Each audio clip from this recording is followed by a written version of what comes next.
หลอดนี้แม่นเอานาตรีไฮโดรซิปและเอาอลูมิเนียมเกิดปฏิกิริยากันเนาะจากนั้นเราจะเอาตัวนี้ไปแบ่งครึ่ง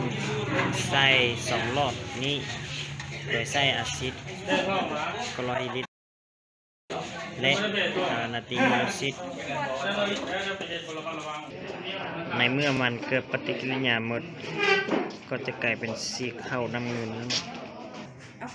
เอาตัวลอดปฏิกิริยานั้นมาแบ่งอยู่ใน2หลอดเอามาแบ่งให้ได้2หลอด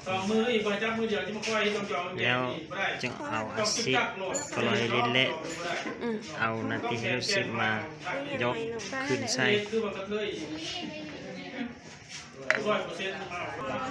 ตัวนี้ทอดอะซิดคลอไรด์ใส่เนาะแล้วอะซิดก็ปากวันออกจุ๊บ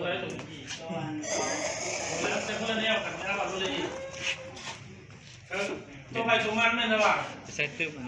หลังจากแปลงตัวนี้เราพูดเข้ามาฟังที่นี่ก่อนตัวนี้มันจะไปเอาตัวนี้ใส่ขึ้นเนี่ยไปขึ้น เกิดปฏิกิริยาป้าสมเจ้าเกิดเผื่อแถวเลยหลังจากแปลงปึ๊บนี่แล้วจะเอาเกี่ยวกับเจ้าของลักษณะแบบนี้ ถ้าเบิ่งเวลาดูไปแล้วมันจะเป็นยังไงเมื่อมันจะเกิดเป็นเกลือและมันก็มีการตกพึกเนาะ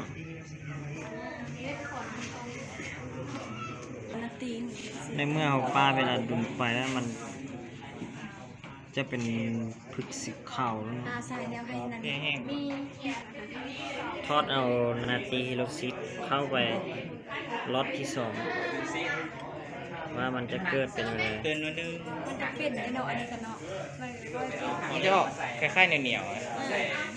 เปียวนะผมอันนี้เปียวนะผมถ้าไปเวลาดุนไปมันจะเป็นอะไรเรื่องหลังจากป้าเวลาดุนไปแล้วมันจะเป็นตั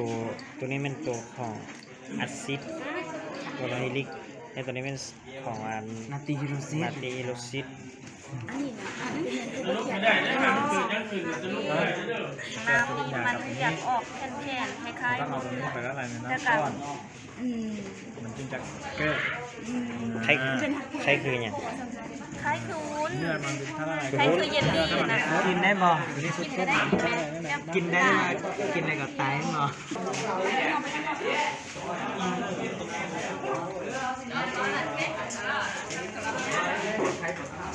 นี่